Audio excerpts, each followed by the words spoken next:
Hello everyone and welcome to episode 17 of the Dragon Radar podcast. We are your hosts, Heeroh and Ajoten. How are you doing today, sir? I'm doing very well. I'm good. I'm ready and I'm rearing to go. How about yourself? Oh, I'm also rearing to go with another discussion, a 17th discussion. So let's get started with Roshi's rant. This is Roshi's Rant. This is Roshi's Rant, the first segment of the podcast where we deep dive into a particular topic regarding Dragon Ball. And this week we're doing a bit of a what if. And we're going to be talking about what if the world knew about Gohan defeating Cell. So no one would expect it to be Mr. Satan. And yeah, Gohan would now be a celebrity. What if the camera kept rolling, eh? Yeah, pretty much, yeah. So what do you think about this? To be honest, I think the biggest thing is we would have no Pan, in my opinion. Oh, yeah. Yeah, the Sun family line would probably would end it so far. GT is saved. Because well, Mr. Satan would probably be disgraced if he try and claim it. Mm-hmm.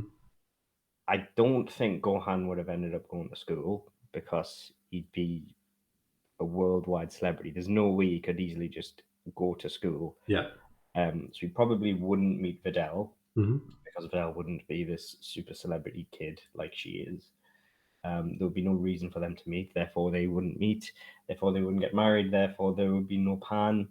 And therefore, the Sun family line wouldn't continue in the form of Pan. Therefore, things would be very, very different in that regard. So basically, the super film as we know it, superhero film as we know what's going up, wouldn't move forward as is. So the story that we know is coming would completely have to change. The entire timeline would be totally skewed out of whiff through that alone, which is a huge change. Yeah. So it's not just the fact that the bad guys will be fought differently. I mean, how we're even going to approach the lineage would be totally different, which is a big deal. Yeah. I mean, Goten's issue still, like, that's going to happen regardless. But the fact of Gohan, that's a big difference. Just him meeting a girl, that is a big deal, because no matter what happens, Pan is going to be a big deal. She's the next generation of Dragon Ball. So love her or hate her, she's going to matter eventually.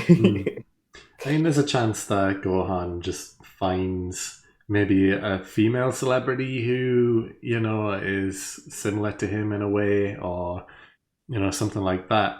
And then they're just successful celebrities. Maybe he becomes a reality star, who knows? Keeping up with the Sun family. Yeah. See, I'm still of the mindset, I still think that it might be Videl training Pan.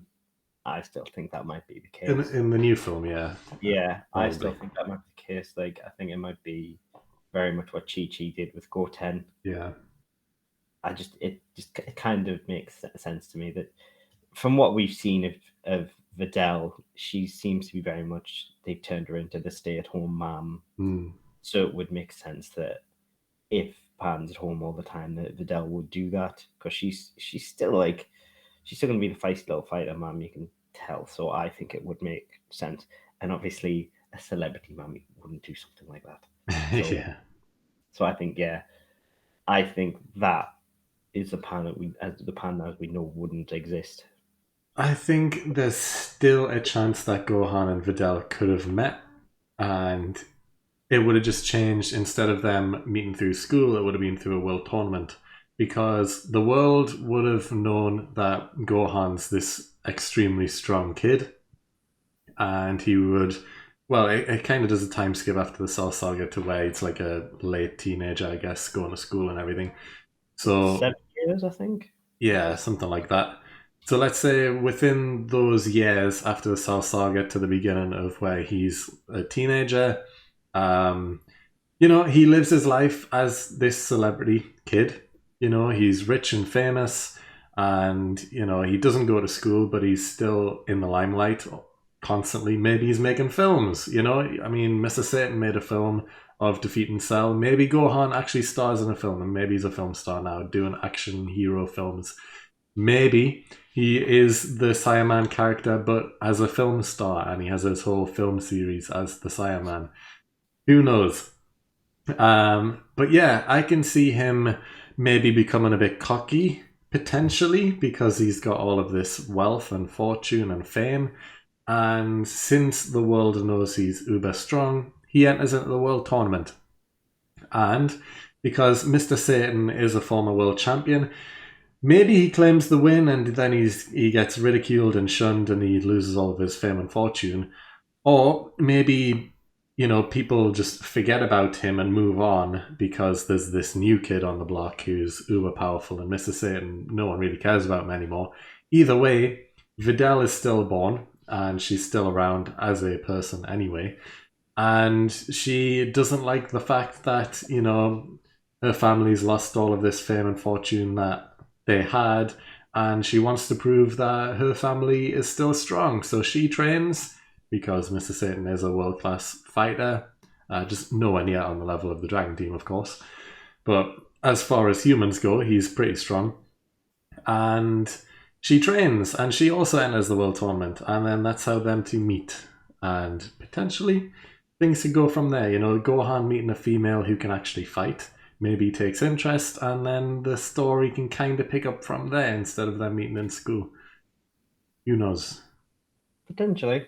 Yeah. I mean, they would still definitely have to be there. I mean, because there would still be the whole Spopovich issue and everything like that, because it would still be that world tournament that they would still attend. Mm-hmm. And I mean, he could still get involved as part of that, because the Gohan we know would still not be okay with that incident. Oh, of course not, yeah. If anyone's going to want to get involved in that situation, it's going to be Gohan, even post-fight. Yeah, want to help. Plus, they still have them links because Gohan knows who Mr. Satan is because he was around during the Cell saga and everything. And, if Videl comes along and says, I'm the daughter of Mr. Satan, of course he's going to be like, oh yeah, I remember that guy. And yeah, instant bond. Videl might, after all of these years, if it was 7 years or whatever, being like maybe envious of Gohan, being like, I can't believe he's kind of stole the spotlight away. Or maybe it was a good thing and she thanks him because maybe she was sick and tired of her dad being all cocky and arrogant all the time on TV, trying to seem like he's the best. So maybe she's thankful that Gohan kind of took the spotlight away by actually just being strong and saving the world. It's true. But, yeah, because my original thought is she could resent him for it, but yeah, she might actually be very thankful to him for it. Maybe it calms Mr. Satan down completely now that the spotlight isn't on him. Like he does, maybe he just goes back to training normally and trying to become a world champion martial artist, like full time, constantly try and prove his strength. And, he loses that cocky arrogance that he has, eventually. Or maybe he just becomes a dad to Videl and he wants to train her, and he's like, since he's no longer the spotlight, like in the spotlight, he just focuses on being a good dad instead. I think what would interest me is would we lose scholarly Gohan? I think we would. I think there's no escaping that. I don't think he could go to a school like normal as a celebrity, or if he does, he wouldn't have the same experience. And he couldn't exactly hide because the world would chase him. Exactly. It would be, what would he want? Like, he may not want to have to fight, but would the world force him to constantly be in fights and tournaments and stuff like that? And potentially, maybe that's why he signs up for the world tournament, because he's pressured into it to prove his strength again. Chi-Chi might make him go into tournaments and everything to pay for life, basically. Yeah. Because Goku's not about. The thing is, like, his love for pacifism and everything like that is one thing, but Chi-Chi does love money. He does, yeah. But yet he's not going to have a normal life. The world is going to chase him. Exactly. I can already picture it as like a Spider-Man like type of situation where he's trying to go back to school after everyone knows it's Spider-Man. That type of thing. I think we would have a totally different character. I think it would completely change his character, and he would become this horrible cocky character, and we would end up hating him. Yeah, I think we would. I think we would hate him, and I think the thing is, everybody says that they don't like schoolboy Gohan, but I think if everybody did have this like character that like properly embraced his fighting and everything, and had like hockey, I think everyone would genuinely dislike the character. Yeah, I mean, it could go another way as well, where he hates the spotlight and he hates the fact that he's constantly shoved in front of cameras and made to do all these things for money, and he becomes a bit of a recluse and he just stays at home. He doesn't want to go out, he doesn't want to do anything until he's forced to by the media and everything chasing him all the time. And yeah, And then I think he would just be a whiny, but then I think people would view him as a whiny character. potentially. But then maybe that's where Vidal could come in again if he does get forced in entering the tournament and he hates all the spotlight and everything. Seeing another child celebrity, even if she was just briefly with Mr. Satan, and she also hates the spotlight and stuff, and that's why she hated her dad, being all cocky and arrogant. Maybe that's how those two could bond in that way. That would be quite interesting. Yeah. And then he kind of comes out of it and comes out with Shell a bit. Yeah. And then those two, since he can fly, he just takes her away to train her and like be alone away from the spotlight and stuff, and they can bond. Yeah. I think that could work. I think it would be. It also would have been nice if he'd also kept fighting. It would have meant that he would have been more involved with the other Z fighters as well. Because I remember when they got back involved with Boo, Vegeta absolutely laced into him when he got when he basically got Krillin and Piccolo. Well, Piccolo killed through the Boo getting spat on because he let himself down. He hadn't been training, he hadn't been fighting and everything like that. He wanted to take on Dabura and he just did badly. Yeah. And whereas if he had been kept in the spotlight, he had to keep fighting, he wouldn't be in that situation anymore. To be honest, I think even if he was in the spotlight and told to fight, these are like muscles for sure at this point, because there's not going to be any enemies that are near his power level at all. So it'll be sparring sessions at the very best. I don't think he would have got much stronger, if at all stronger, over these few years, because there was no real threat like Cell until Boo comes around and there's new enemies to deal with. I think Gohan's quite smart. I think if he had to do some form of training, he would have done it in a way that he would have wanted to do it. So he would have done it with like Piccolo, maybe. Yeah. So he would have kind of done it as a throwback because he enjoyed doing training with Piccolo and things like that. So I think he would have maybe done it if he did have to train it, if he had to do some home fighting, but done it with Piccolo or somebody like that, and then he kind of gets the balance. So he found peace with Piccolo, and then at least he has something. And I suppose he could have, I suppose when he started training again, when he went to train just before he started training Videl, the first thing he did is he took Goten and he started dodging all the rocks and everything with Goten. And that's when he found out that Goten can turn Super Saiyan. Yeah. Like he didn't need Goten to train or anything like that. He didn't need to train really to train Videl, but he did. Yeah. He literally could have done anything. He could have just go punch rocks or something like that. I think he would have done something. I don't think he would just stand there and flex his muscles. I think he would have done something that's more linked to the people he knows. So I think he would have involved the people that he knows and loves. So I think he would have involved somebody like Piccolo. Yeah.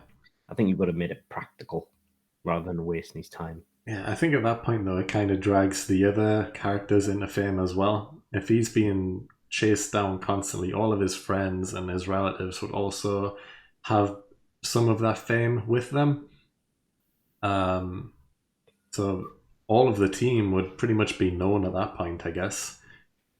I guess the world is already aware of Bulma and the Capsule Corporation being this massive company, billionaires, or even more than that. So Gohan being friends with them, it wouldn't really change them at all, since Bulma doesn't really get hounded down by any fame of being this uber smart businesswoman, I guess. But yeah, Krillin would be all over it, like. oh yeah, 100%, 100%. You would have loved it. Master Roshi would have also loved it. Yeah. But I think on a more practical story scale, though, it would be interesting to see what Babidi would do about it, because Babidi would immediately know who Gohan was. yeah, they would have targeted him straight away. Yeah, because at the World Tournament, they were looking for Gohan. They were looking for the powerful fighter that defeated Cell. Mm-hmm. And the Kais went and they needed to power up Gohan, so they made him power up. Yeah. Yeah. So they wouldn't have needed to do that because they would have already known who Gohan was at the tournament. But they would have been able to do that well before the tournament. Mm. So all of this would have kicked off so much sooner. Mm-hmm. So, I mean, the whole Boo-ish thing could have happened well before Goku even appeared. Yeah. So, to be honest, like, the thing you have to think is, could Boo have destroyed everything before Goku have even had it? Because it was happenstance that Goku was back when Boo reappeared, really. Because also potentially Mr. Satan wouldn't have tried to befriend Boo or kill him. Yeah. I guess with the exploding chocolates, because why would he? He wouldn't be in the spotlight, so why would he care about this evil monster when he knows that Gohan is worldwide famous for being this strongest person around? So you just leave it in. Then again, he could try and get back to his point of fame by trying to save everybody. That's true. He could. Yeah, he could. But I suppose there is actually a positive to this. Is if Gohan can stop Yavin and Popovich by getting the energy off them, if Goku's not here, Vegeta has no reason to turn Majin Vegeta, and therefore there is no catalyst to release Majin Buu. Yeah. Therefore, Majin Buu doesn't get released. And so there is not enough power. Yeah, the rest of the guys with Gohan and Vegeta could have probably taken out Dabura and Babidi by themselves anyway. So yeah, the whole Majin Buu arc just wouldn't happen, pretty much. Yeah. To be honest, the Majin Buu arc, when you think about it, I would argue happened for two reasons, in my opinion. Right. I mean, I may be forgetting something here, but off the top of my head, if I remember rightly, one, because the Kaiser was dumb and they, for some reason, gave Yabum Svatovich the power. Yeah. Yeah. I don't know why. I still can't figure out why they thought that was a good idea. No. But they did. Like, just don't give them the power. Let them be suspicious and just not give them it. Right, fine. And two, Majin Vegeta. Yeah, the fight between Goku and Majin Vegeta. So if that fight doesn't happen, but you need both of those things to happen. So let's say, okay, the Spapovich one happens, they get Gohan's power. But the Majin Vegeta one doesn't happen. Therefore, bang. Because Future Trunks even said in his that he killed Boo, right? Is that right? In Super? I can't remember. I'm honestly Super, not sure. In Super, he killed Boo. He dealt with Boo himself. Right. I'm sure he did. I honestly can't remember. Yeah. I'm sure he dealt with Boo himself. But anyway, yeah. There would be no Majin Vegeta because Goku would never have came back. Because they would have attacked Gohan early. They wouldn't have waited to the tournament. So Goku would have been able to come back for the tournament later on. But Babidi would have already made of his attempt by then and would have already failed and died. Yeah. So Goku could have safely came back. Boo would have already been dealt with. Everybody would have been happy. So it's actually, it would have been a good thing. So kind of Mr. Satan screwed everybody. Yeah, potentially, yeah. Because You could argue Mr. Satan threatened the world by lying. yeah, I mean, yeah, because Gohan more than likely would have kept up his training in some way, shape, or form if the cameras were in his face constantly. So he would have been in fighting shape the whole time. He'd have been able to fend off anyone coming at him if needed. And yeah, there's still potential that Gohan and Videl could have met one way or the other, and the things after the Buu saga, like all of Super, that could have still happened as normal. The only difference being that Gohan and Videl are insanely rich, or even richer than they are with Mr. Satan's money, I guess. So not much really changes, to be honest, going forward, apart from the Buu arc. Yeah, I think literally the biggest, that is actually thinking about it, that's weird that basically Mr. Satan kind of screwed everybody with the Buu arc. Yeah. That's weird. And I guess the only thing that does change in Super is when they're looking for another team member for the tournament power, Buu wouldn't have been an option. But he wasn't technically anyway. Yeah, he didn't end up being. But if they already knew he wasn't even an option to begin with, would they have recruited Yamcha? Probably. Because they wouldn't have been thinking instantly, like, we need to get Frieza, we need to bring him back last minute. They would have said, well, Yamcha's a fighter, and we need a fighter anyway, so yeah. Would they though? They wouldn't. Wouldn't Goku maybe not have just thought, we haven't got strong enough people, I might just have to go with it? Potentially, but also Yamcha is there and he did want to be part of the team, and if they knew they needed a fighter, like... Honestly, Frieza was Goku's one big brain moment. Yeah. Like, that is his true big brain moment. Mm. That is his 20, 30 years, whatever, of collective brain cells for that one moment. He's just been waiting all these years. He's never done anything all up until now. I guess potentially another thing, we probably wouldn't have seen Super Saiyan 3 as a form. That would have been a positive, though. It probably would have been, yeah. But then Gotenks wouldn't have also turned Super Saiyan 3. Wouldn't have needed it. Yeah. Would Gotenks even have been a thing? Because they only learned it because of the threat of Buu. So Gotenks might not even exist. They wouldn't have tried it because they would have had no reason to. Has Gotenks ever been necessary other than delaying Buu? No. Canonically? No. I know it's been used in non-canon stuff, but I don't think it's ever had a true canon purpose. No, it was just for Buu. But apart from that, it doesn't really show up. Might have been filler stuff, but nothing that would end or save the world. No. Yeah.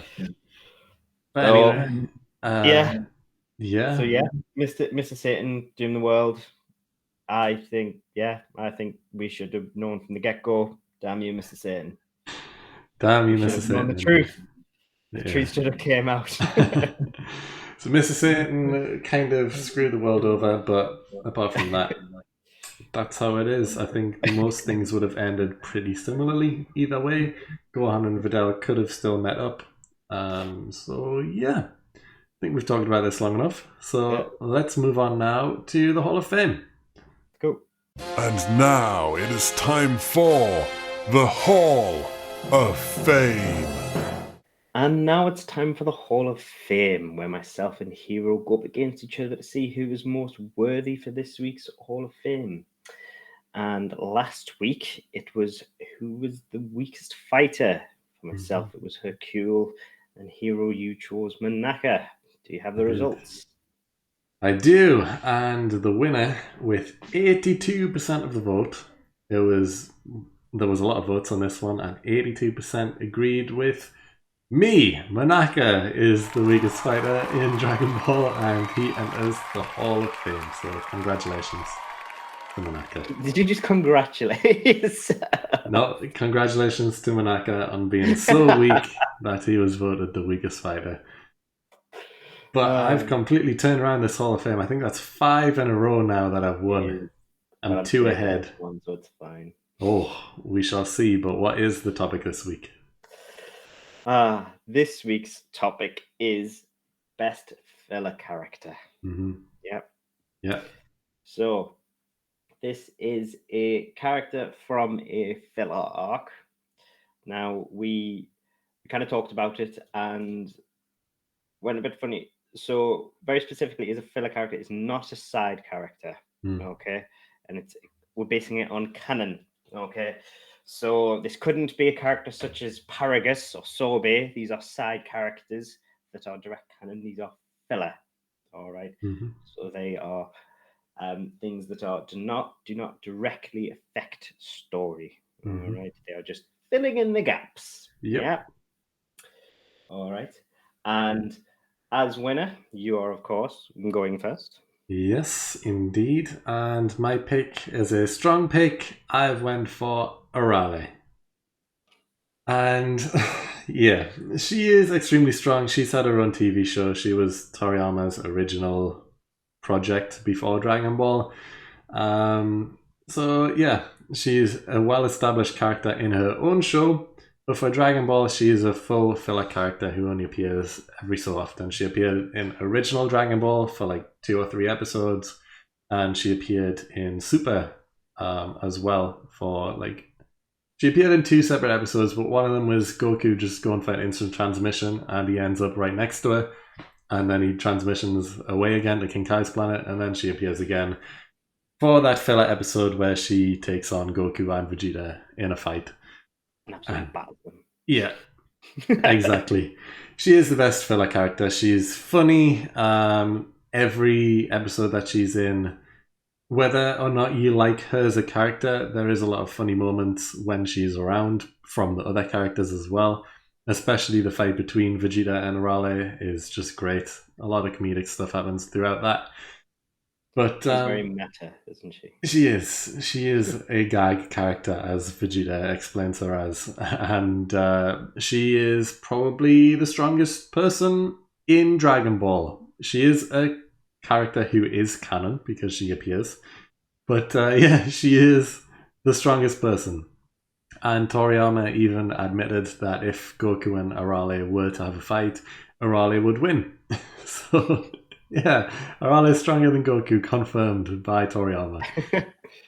But I guess a bit of backstory into who she is exactly. She is an android. She is classed as the perfect android.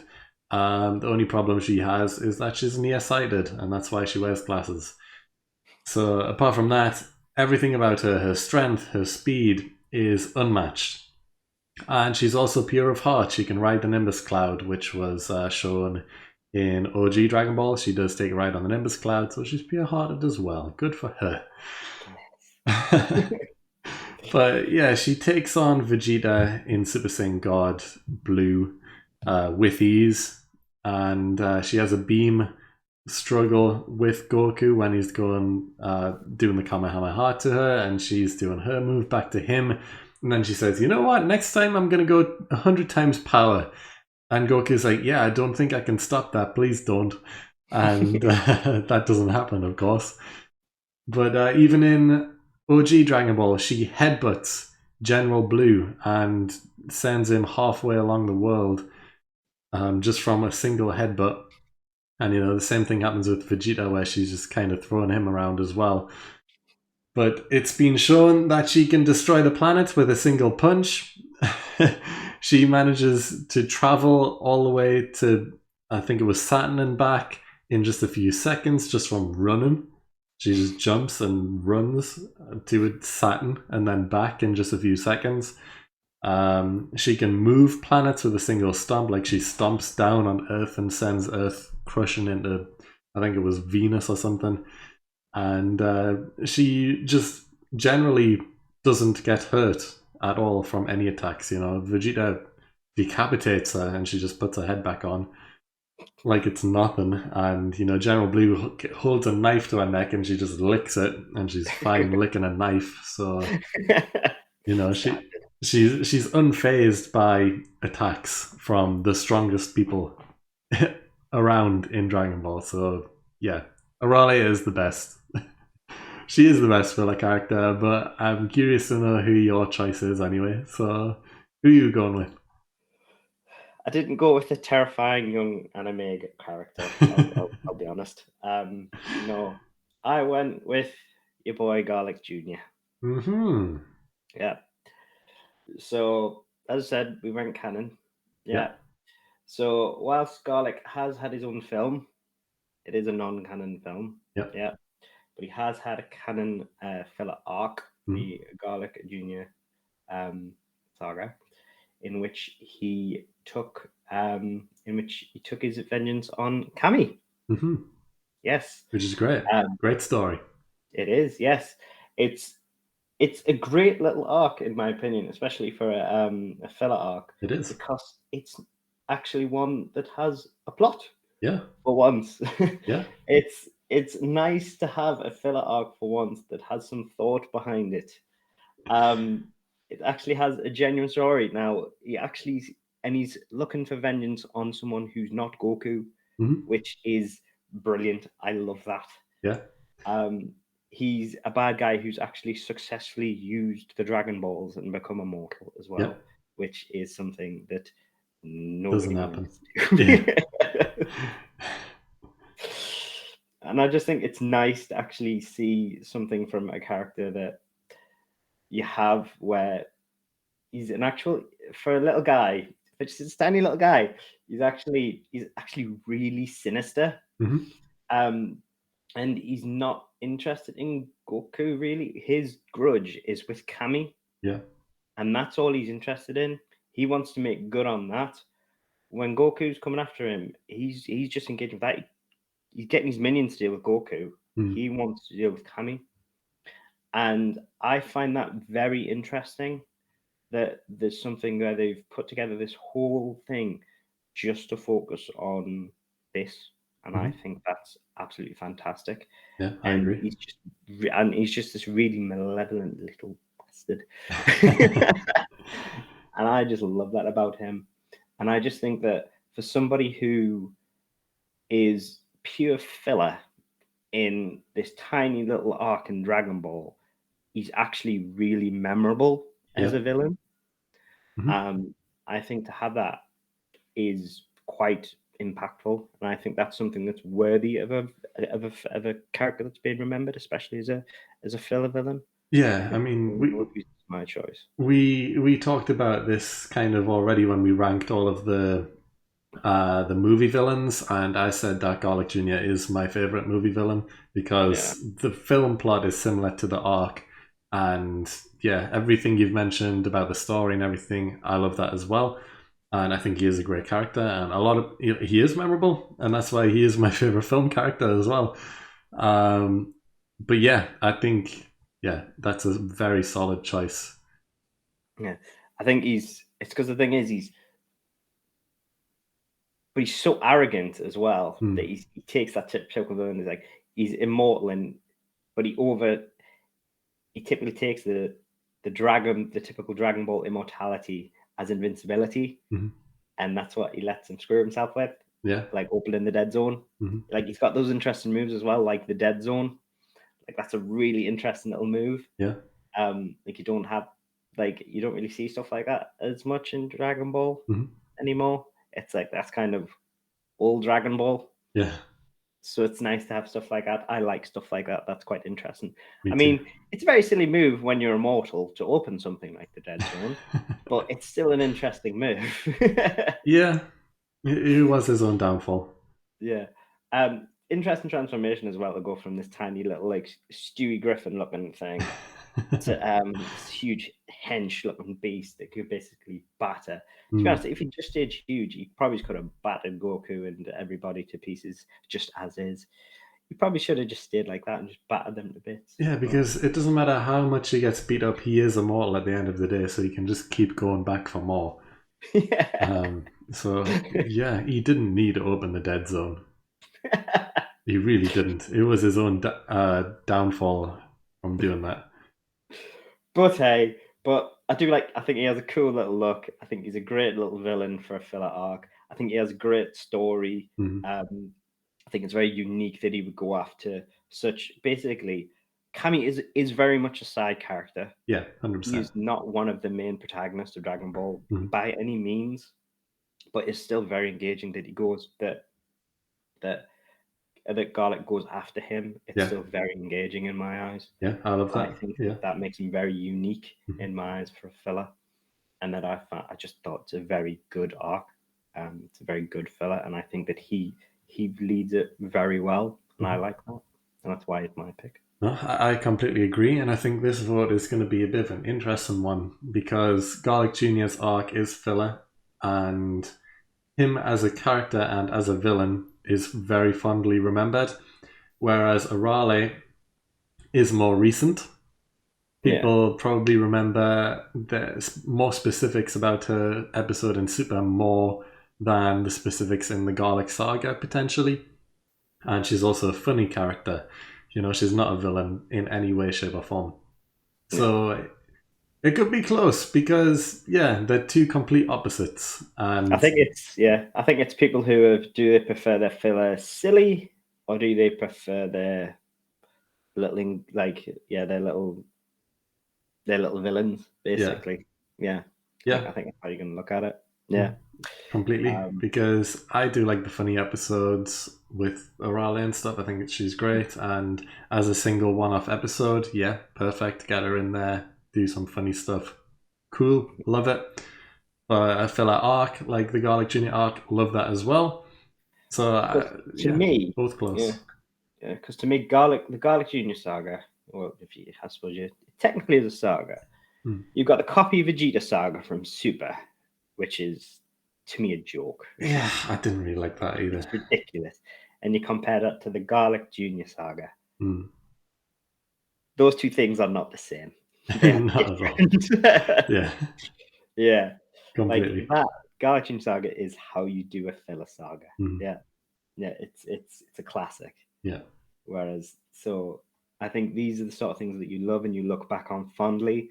And I think that's where the vote is going to change. People look back on that and they see it very fondly, or they look back on when they see a filler like the Arale one and they just want a breather. Yeah. So that's what I think that's what will decide the vote. Yeah. Do they want just this cool little filler arc that's just like satisfying, or do they just want a breather? And I think that's what will decide it. Exactly. Like, I guess in OG Dragon Ball, if people are voting based on the OG stuff, she was around for a full arc, I guess, during the Red Ribbon saga, where she helped Goku find the Red Ribbon Army, along with Android 8 as well. Arale and Android 8 kind of formed a bit of a duo during that arc. Both great characters, and I wish Android 8 returned as well, but sadly he's never been seen since. He's not dead or anything, he's just not around anymore. But she was around for a full arc as well, similar to Garlic Jr., just, she played a side character during that as well, but she has a funny moments throughout. She's more of a comedy character than a serious character. So like I said, it'll be interesting how this vote goes. But those are the two choices for the Hall of Fame this week anyway.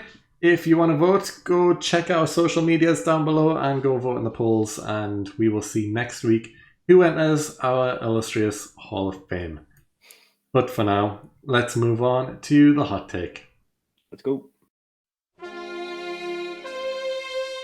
Hot take.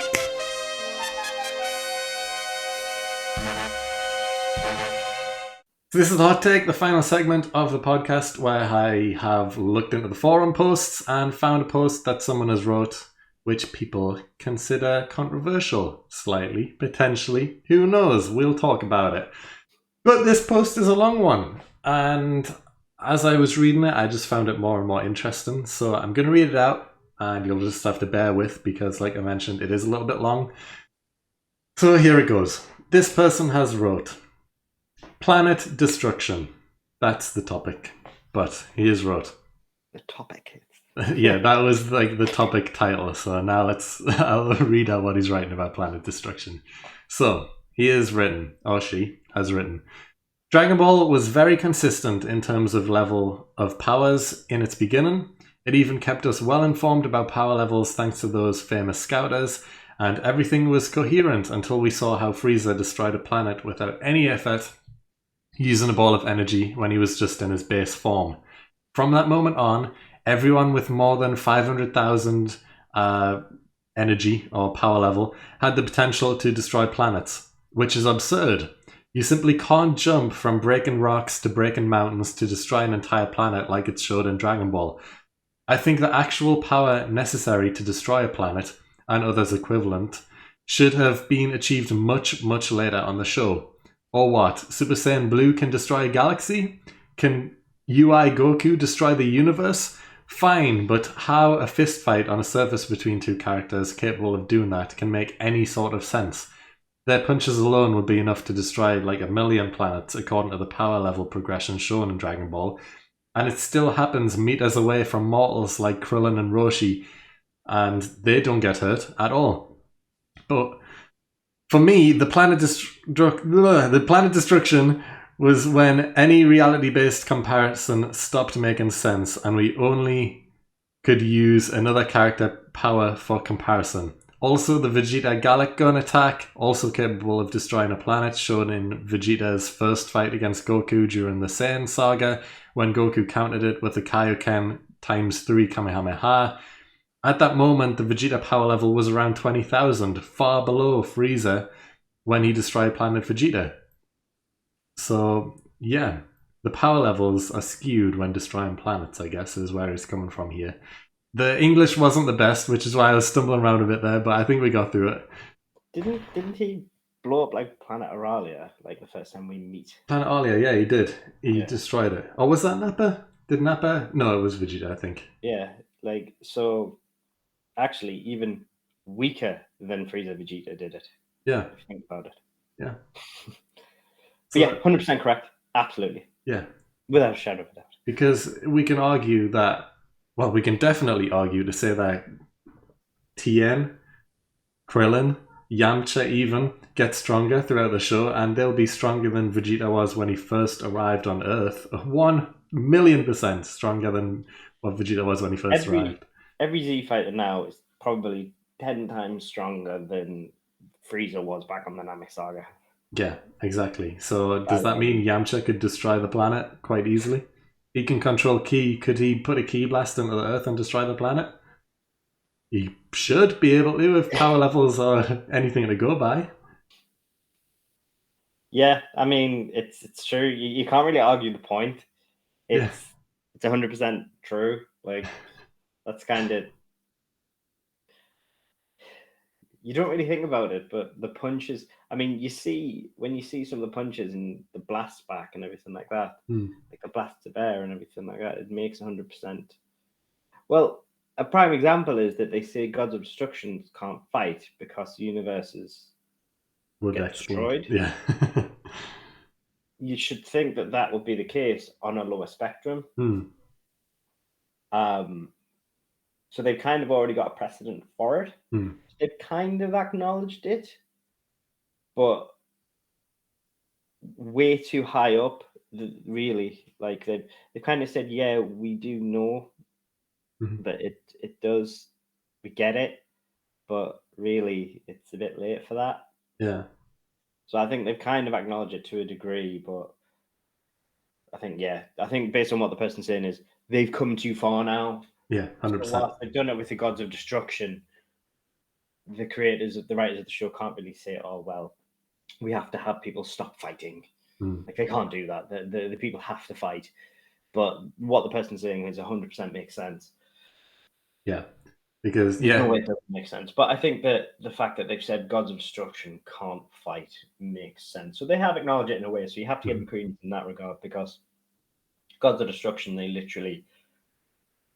are there to destroy. So them fighting, I do like that they can't fight. I have always appreciated that. Yeah, I do like that they always had that in. I actually thought that was a very nice thing to have since the get-go.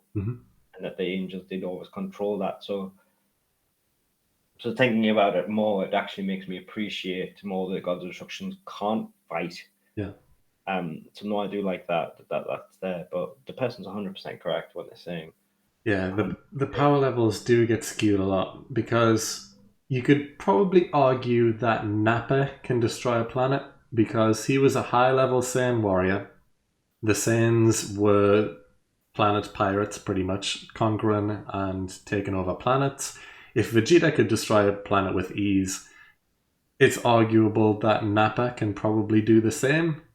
Maybe he could only do smaller planets, but he's definitely got the power to destroy a planet. We see the first thing he does when he gets to Earth is blow up West City with ease, just one finger, blowing up the city. So, he more than likely has the strength to blow up a planet.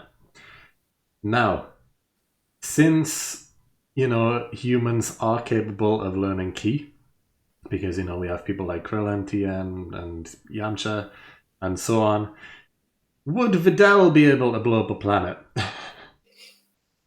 You can argue that Videl is probably stronger than Nappa. Maybe. Who knows? She manages to control her ki. Maybe it's a bit of a stretch to say she could defeat Nappa in a fight, potentially. But then again, if we compare Videl to Nappa, that's a huge time skip and everything. Is Videl really that weak that she couldn't defeat Nappa? True. I mean, yeah, she has trained with Gohan. Exactly, and she knows how to use ki. She can fly. Yeah. I mean, even if she can't use ki very well, training with Gohan under strength alone. Yeah. I refuse to believe training with Gohan at the power level he's at, where he dwarfs somebody like Frieza or someone like that. 100%. And Nappa was a bug to Frieza. So Videl would have been stronger than Nappa, I reckon, come the Buu Saga. Yeah, so I don't think that's weird to say. But yeah, I don't see why not, really. Yeah, a comparison that's never been made before. Is Videl stronger than Nappa? I don't see why not. Maybe not from to look, but technique, something like that. I don't know. It's a strange thought, but no, I don't see why it's not unreasonable. But that's the problem. Like, it's always become a meme, though, hasn't it? Power levels, Dragon Ball, and they did get skewed way too much as soon as they stopped using the scouters and stopped referencing them. Because as soon as they got rid of the scouters, they did stop talking about power levels, and then from there, it's been purely speculation as to just how powerful everyone is. But yeah, the power levels. Like, if Vegeta can destroy a planet at 20,000 power level, when he didn't even get to Earth, he wasn't even a Super Saiyan at that point, it's arguable that Krillin and everyone else can destroy a planet. Which is just weird to think of. Yeah, I can't imagine, Krillin putting a destructive disc through an entire planet to chop it in half. Power level wise, he should be able to. But no, pretty much anyone in the show who can wield ki at the minute, arguably, Goten and Trunks could destroy planets. Yeah. Easily. I mean, I guess we also see Master Roshi destroying the moon with a Kamehameha wave in OG Dragon Ball. So that was way, way before Vegeta and before Frieza and everyone else. Master Roshi can destroy the moon. Why does everybody hate the moon? I don't know. Piccolo also destroys the moon, so he's capable. How many moons are there? Yeah, if you think about it... The moon just regrow. I guess so.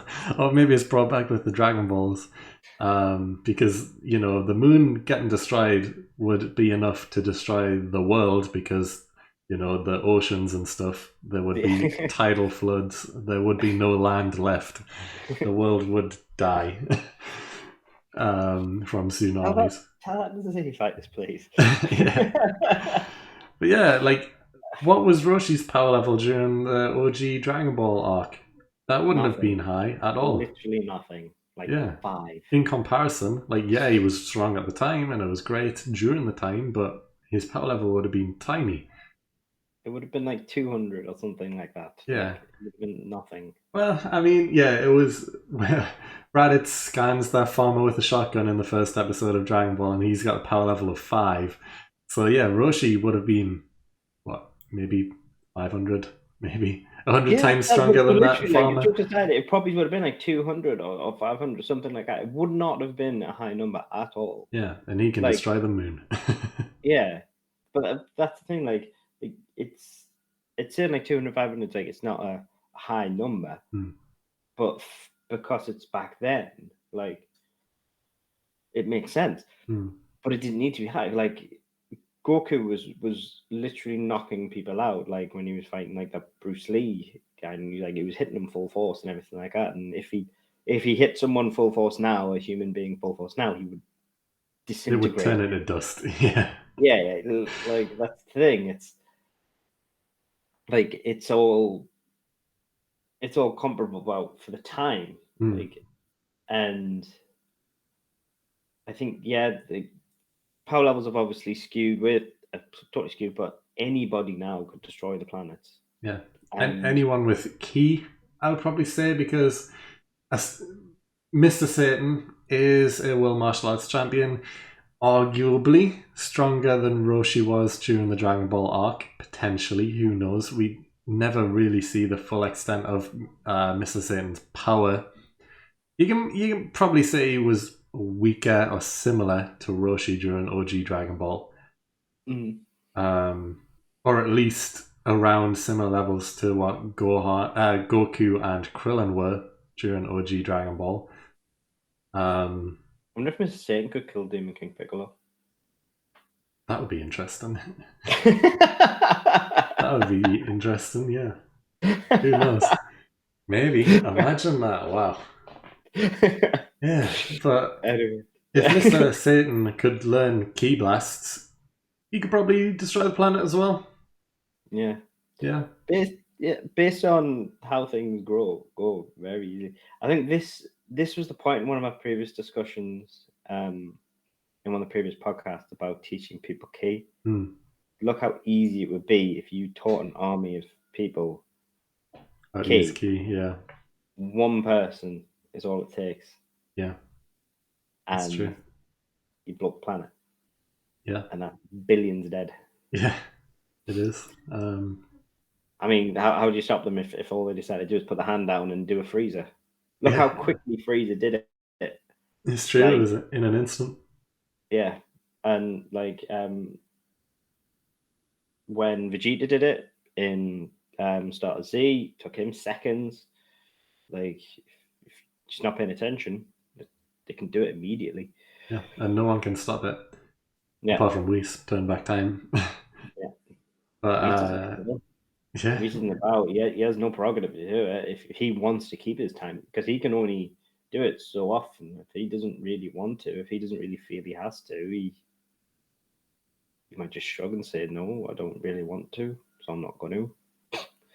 Yeah, it's so interesting to me because so many weaker characters who can know ki blasts can destroy the planet, which makes me think, like, during Battle of Gods, like, it was kind of hinted at that the only reason Goku and Beerus go into space is because they didn't want to destroy the planet by fighting. But their punches colliding was causing, like, the airwaves around the world, and that's what was happening. So you would think those airwaves, they should probably be strong enough to blow up the world or do some serious damage to the oceans and stuff. Some sort of tsunami waves, that type of thing. But yeah, if like UI Goku just came to Earth and flicked the planet, it would probably explode it. It's based on power level alone.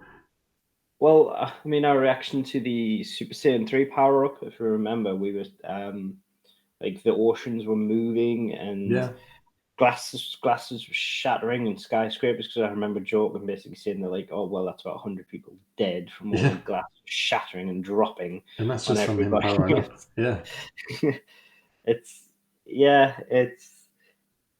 no 100%. I absolutely agree with this take. 100%. It's again, it's something that I think they may have somewhat attempted to address with the power of the gods are destruction not being able to fight, but otherwise they can't really do anything about it. People are gonna have to fight. It's Dragon Ball. It's true. It is. And yeah, any even low-level warrior, any low-level villain who can use a ki blast could destroy the world if they wanted to. Imagine that. Imagine if, like, Snapple. Emperor Pilaf just manages to get the Dragon Balls and says, I wish I could control ki. And he does and just goes, bang, done. Yeah, like the Frieza soldiers who can use ki, like or whatever. Kui coming in somehow, back from the dead. Wow. Yeah. Imagine. Yeah. No, that. Yeah. They can't fix it. It's too far gone. Yeah. Too far gone. Yeah, they can't fix it, and it's a valid point, and I also agree with this take completely. Like, anyone could literally destroy the world, I guess, at this point. So, yeah, we're both in agreement. We both agree with this take. I think it's a pretty good one. Something I've never really thought about until I just read it. So, yeah, solid stuff. And that's going to be it for this podcast. So, I hope everyone who's still listening has enjoyed it. And if you have, please like it up. Subscribe down below if you haven't already. Don't forget to vote in our polls for the Hall of Fame. And other than that, we will see you next time. See ya.